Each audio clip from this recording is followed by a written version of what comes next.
Welcome sa ating 21 days of prayer and fasting. It's the time of the year again where we choose to turn down the noise of the world so we can more clearly hear the voice of God. Kaya naman as a church, we have decided na simulan natin ang taon na ito with the 21 days of prayer and fasting. We made this podcast para samahan namin kayo araw-araw for 21 days sa pagbubulay-bulay ng salita ng Diyos at sa pananalangin. Ano pang hinihintay natin? Tara, let's go!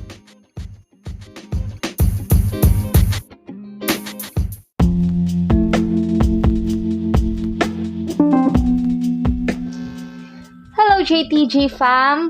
Isang magandang araw po sa bawat isa. Narito na naman po ang inyong lingkod, Moira Larita, upang samahan kayo sa ika-4 na araw ng ating 21 days of prayer and fasting. I hope and I pray na nagpapatuloy po ang bawat isa sa mga pinili nilang types of fasting at nananalangin din po tayo, lalo na ang ating mga prayer items na nakuha ng Sunday sa ating prayer buffet. For this morning, I just want to share something about you, about time out. Naranasan niyo na po bang mapagod? Ako kasi pag napapagod ako, usually nagiging irritable ako, nawawalan ako ng gana, most of the times, parang binubukod ko yung sarili ko. I just want to be alone. I just want to rest. Ayoko nang kinakausap ako. Ayoko nang may hinihingi sa akin. Or in short, I just don't want to be burdened by anything or anyone. Naranasan niyo na ba yun? Yung kapag napapagod kayo, medyo nagiging irrational din kayo. Ganyan. So, kadalasan, marami sa atin, we just want a time out. Parang sa paglalaro ng mga bata tayo, time first. Right? And our story today shows that Elijah also exercised this time out. Sa ngayon po, babasahin natin sa 1 King chapter 19 verse 8 to 12. Samahan niyo po ako, atin pong buksan ang ating mga Biblia. Again, sa 1 King chapter 19 verse 8 to 12.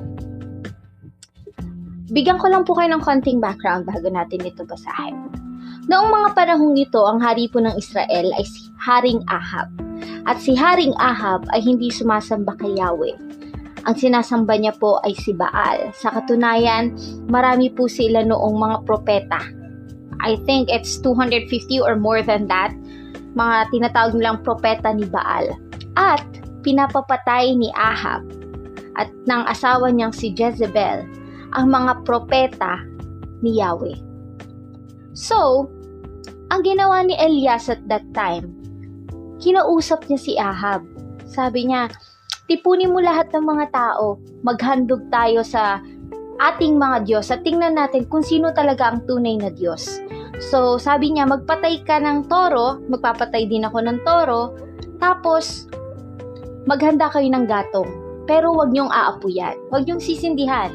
Hayaan nating ang Diyos niyo ang tumupok dun sa mga gatong na yun, ang magbigay ng apoy para masunog ang inyong handog.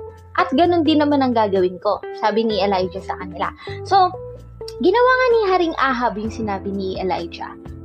Mula umaga hanggang tanghali, nagdarasal sila, nagpapatira pa sila kay Baal, tumatawag sila na sunugin mo ang handog na ito, ipakita mo sa kanila na ikaw ay ang Diyos. Pero walang nangyayari.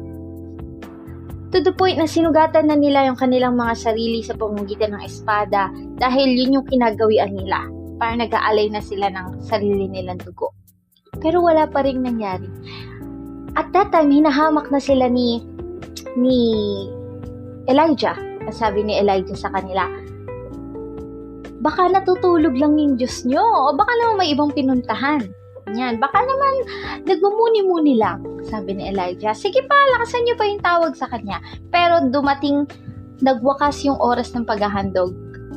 Ngunit walang apoy na tumupok dun sa hinanda nilang alay. Ngayon naman, papasok na si Elijah.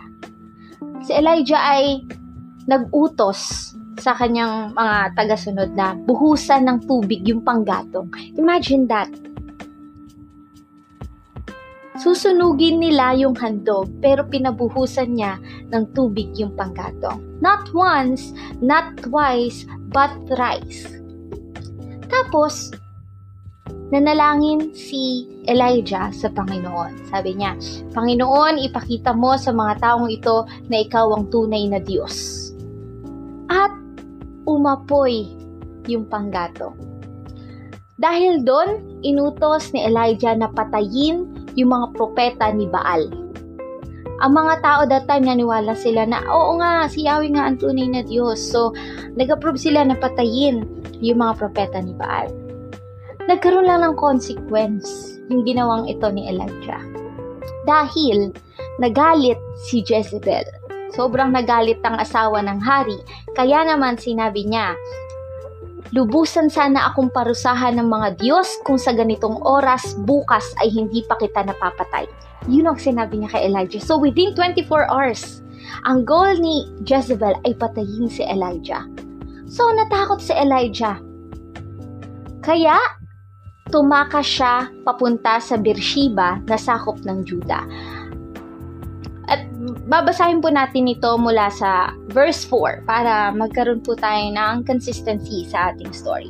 Pagkatapos, naglakad siya ng isang araw papuntang Ilang. Nagpahinga siya, tumupo sa ilalim ng punong kahoy at nanalangin na mamatay na lang sana siya. Imagine that, na Lord, kunin mo na lang ako. Why? Because there's fear sa puso ni Elijah. Natatakot siya dun sa pagbabanta na ginawa ni Jezebel sa kanya. Sinabi niya sa Panginoon, sobra na po ito, Panginoon. Kunin niyo na lang ang buhay ko. Wala naman akong ipinagkaiba sa aking mga ninuno. Pagkatapos, humiga siya sa ilalim ng punong kahoy at nakatulog. Biglang may anghel na kumalabit sa kanya at sinabi, bumangon ka at kumain. Pagdilat niya, may nakita siyang tinapay sa ulunan niya na niluto sa mainit na bato at tubig na nakalagay sa sisidlan. Imagine that, no? Tayong mga tao, despite the fear, despite our lack of faith to the Lord, still nagpo-provide pa rin ng Panginoon. Ganon kabuti ang Panginoon sa ating mga buhay. So, kumain si Elijah at uminom at nahigang muli. So muling bumalik ang anghel ng Panginoon, kinalabit si Elijah at sinabi, bumangon ka at kumain dahil malayo pa ang iyong lalakbayin. So alam natin na gustong magpatuloy ng Panginoon si Elijah. Habang si Elijah gusto na lang niyang mamatay. So ang ginawa ni Elijah, bumangon siya, kumain at uminom. Verse 8, pinalakas siya ng kanyang kinain at naglakbay siya sa loob ng 40 araw at 40 gabi hanggang makarating siya sa Horeb, ang bundok ng Diyos. Pumasok siya sa isang kuweba at doon natulog kinagabihan. So mapapansin niyo po, at that time, before this na pumasok sa kuweba si Elijah, siguro sobrang pagod niya. Kasi bukod sa galing siya sa paglalakbay, galing siya sa isang scenario kung saan may battle, may conflict between sa hari at sa kanilang mga sumasampalataya sa Panginoon. May mga humahunting sa prophets ng Panginoon at gayon din naman sila. Gusto nilang patayin yung mga bulaang propeta ni Baal. So sobra yung pagod na nararanasan dito ni Elijah. And at that time, naglakbay siya sa malayong lugar dahil may gustong papuntahan sa kanya ang Panginoon. Kaya naman, lagi siyang natutulog. Lagi nagpa-provide ng Panginoon para sa kanya. At dito nakipag-usap ang Panginoon kay Elias nang pumasok siya sa kuweba. Sinabi sa kanya ng Panginoon, ano ang ginagawa mo rito, Elias? It's just, I'm wondering when I read this, kasi pinapapunta ng Panginoon sa Elias, or pinagpapatuloy ng Panginoon sa Elias. At alam ko na alam ng Panginoon kung bakit naroon si Elias. Pero tinanong niya pa rin. Maybe because hindi alam ni Elias kung bakit siya nasa loob ng kuweba. And it's just the same for most of us. Minsan, hindi natin alam kung bakit tayo nagtatago, or minsan hindi natin alam kung bakit natin binubukod yung sarili natin. Hindi natin alam kung bakit gusto natin yung time out. Sometimes it's just that we're really tired. Minsan, sabi ko nga, ito yung madalas ko sinasabi kay Mar, sobrang baba na ng social meter ko. Yung tipong 1 hour ka pa lang sa isang party, or 1 hour ka pa lang sa isang gathering, tapos parang ayaw mo na. Lobat na agad yung social meter ko. And that's what I always say to him. So, imagine, tinanong ng Panginoon sa Elias kung bakit siya nandun. At alam natin na alam ng Panginoon ang lahat ng bagay. Alam ng Panginoon kung bakit naroon si Elias, but still, tinanong niya pa rin. So, itong si Elias, or Elijah sa English, itong si Elias po ay sumagot. Sabi niya sa Panginoon, "O Panginoon, Diyos na makapangyarihan, tapat po akong naglilingkod sa inyo. Pero itinakwil ng mga Israelita ang kasunduan nila sa inyo. Winasak nila ang mga altar nyo at pinagpapatay ang mga propeta nyo. Ako na lang po ang natira at pinagsisikapan din nila akong patayin." So, at this very moment, damang-dama natin yung takot, yung pangamba ni Elijah or ni Elias, na kaya pala siya nasa loob ng kuweba kasi natatakot siya. Natatakot siyang patayin ng kaaway. At nagsalita ang Panginoon. Sabi ng Panginoon, "Lumabas ka at tumayo sa ibabaw ng bundok sa aking presensya dahil dadaan ko." Pagkatapos may dumaan na napakalakas na hangin na bumitak sa mga bundok at dumurog sa mga bato. Pero wala ang Panginoon sa hangin. Pagkatapos ng hangin, lumindol. Pero wala rin ang Panginoon sa lindol. Pagkatapos ng lindol, may apoy na dumating, pero wala pa rin ang Panginoon sa apoy. And listen to this. Pagkatapos ng apoy, may narinig siyang tinig na parang bulong. It's just so amazing. Kasi sa tuwing nagta-time out tayo, sa tuwing napapagod tayo at gusto nating mapag-isa, gusto nating mai-remove yung sarili natin sa ibang mga tao, dun talaga pinakang nagpaparamdam ang Panginoon sa atin. And that's why we're doing this prayer and fasting. So instead of eating, instead of doing what we want to do, we want to stay silent and just to listen for the Lord. We just want to seek Him. This is a time out for us sa mga ginagawa natin na nakasanayan na natin. So, in this story, makikita natin na ang sabi ng Panginoon kay Elijah, "Elijah, pumunta ka dun sa ibabaw ng bundok dahil dadaan ako." And yet, dumaan na yung napakalakas na hangin, nagkaroon na ng lindol, nadurog na ang mga bato, pero wala pa pala dun ang Panginoon. And it's just amazing na yung mga tipong akala natin na nandun si Lord, we found Him in the opposite way, na akala natin nandun siya, pero kailangan lang pala natin tumahimik minsan. Kailangan lang pala natin ng time out. Kaya dito, nagparamdam ang Panginoon, ang presensya ng Panginoon sa pamamagitan ng isang bulong. Isang bulong. So, ano yung gusto nating marinig mula sa Panginoon sa araw na ito? Let's pray na, Panginoon, kahit isang bulong lang mula sa iyo. Sobrang pagod na ako, hindi ko na alam yung gagawin ko, and I just want to remove myself from these people around me.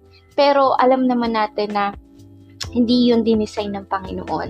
Hindi dinesign ng Panginoon ng tao para maging independent on his own. Para, sabi, ika nga, no man is an island. Okay? So, it's good that we have this 21 days of prayer and fasting to have a time out with our hobbies, dun sa mga pagkain na talaga namang hindi natin kayang iwasan. And we're sacrificing all of this just for God's presence, just to feel God's presence and to hear His voice. So today, I just want to remind everyone, it's okay to have your time out, but make sure that you will find God in your time out. Kasi po kung babasahin natin yung mga susunod na istorya, masasabi ko po na ito na yung pinakang lowest point sa buhay ni Elias, dahil nag-appoint na po ang Panginoon ng bagong propeta. Pinalitan niya na po si Elias. And I hope na kung mapagod man tayo, magpapahinga tayo pero hindi tayo susuko. Okay? Dahil dun po sa mga susunod na verses and chapters, kung mababasa niyo po, may inutos ang Panginoon kay Elias. 3 bagay. At itong si Elias, isa lang po yung nagawa niya. Ito ay yung si Elias po at that time, meron po siyang mantle. At sabi po sa kanya ng Panginoon, we just read it. At sabi po sa kanya ng Panginoon, anoint Hazael as king of Aram. Anoint Jehu, son of Nimshi, as king of Israel. And anoint Elisha, son of Shaphat, as Elijah's replacement. So, papalitan na po si Elijah. Pero, ang tanging nagawa po rito ni Elijah ay ang i-appoint si Elisha. Tinapon niya po yung mantle niya kay Elisha. Si Elisha po yung attendant niya at that time. So, si Elisha po ang pumalit sa kanya. Pero, yung 2 utos na pinapagawa sa kanya ng Panginoon, yung i-anoint, yung 2 hari, si Elisha na po yung gumawa. And I just wanna point this out, kasi kapag pagod na tayo, ayaw na natin gumawa ng kahit ano eh. Kapag may inuutos sa atin, or usually pag sa church, lalo na po yung mga leaders, minsan napapagod po kami. And still, may mga dapat pa rin kaming gawin. Pero minsan ayaw na namin. Tao lang po kami and napapagod. But this story is a proof na God has so many ways to do His will. Hindi ikaw yung makakapigil sa plano ng Panginoon. Na kung inutusan ka ng Panginoon at hindi mo ginawa, it's your loss. It's your loss. Kasi tulad nga na sinasabi sa atin, sa bawat pagsunod, may pagpapala. Kung hindi ka sumunod, na mismo yung blessing na para sa'yo. Dahil ang Panginoon nahanap ng ibang tao para gawin yung pinag-uutos niya sa'yo. Para humanap ng tao na susunod sa Kanya, na mapagpapala niya. So, I just want to warn everyone na it's okay to have your time out, but make sure that it's just a pause, it's just a rest. And you will not quit, especially in serving the Lord. Amen? So, yun lamang po. Maraming salamat po sa pakikinig. I hope and I pray na may natutunan po tayo sa ating binasa sa hapon na ito. Bago po tayo magwakas, sinaayahan ko po ang bawat isa na manalangin. Ilagay po natin ang ating mga sarili sa presensya ng Panginoon. O Diyos na makapangyarihan sa lahat. Maraming salamat, Panginoon, sa patuloy na pagsusustain sa amin throughout these 21 days of prayer and fasting. Lord, as we face this 4th day of our fasting, may we hear your voice, Panginoon. May we feel your presence, O God. Lord, we long for your voice, Panginoon. Kahit whisper mo lang po, Diyos. Kahit bulong lang, Panginoon. Lord, tell us what to do. Tell us your vision for us, Panginoon. Lord, tell us your plans for us, Panginoon. Give us a vision, God. And Lord, we pray, Panginoon, na sa tuwing napapagod kami, O Diyos, Ikaw magbigay sa amin ng kalakasan. Na sa tuwing nanghihina kami, Panginoon, Ikaw ang mag-comfort sa amin, Panginoon. Ikaw ang magpalakas sa amin, O Diyos. Lord, give us the courage, Panginoon, to continue. Thank you, Lord, for the rest. Thank you, Lord, for the time outs. Thank you, Lord, for the pause. But we don't want to quit, Lord. Tulungan mo kami na magpatuloy sa paglilingkod sa inyo, Panginoon. Lord, we don't want to miss the blessings that you have for us. We don't want to miss, Panginoon, the privilege of serving you, of doing your plans, Panginoon. Lord, today, we want to hear your voice, Panginoon. Ano po yung gusto niyong ipagawa sa amin, O Diyos? Narito kami, handang makinig, Panginoon. Maraming salamat po. Ito po ang aming panalangin sa pangalan ni Jesus. Amen. Hallelujah! Isa na naman pong araw ng fasting. Mga kapatid, ang ating na-survive. Amen? At nawa ay magpatuloy tayo sa ating ginagawa. Amen? Hanggang sa muli, ako po ulit si Moira Larita, and I wish you a very good day sa bawat isa. God bless everyone. See you again tomorrow.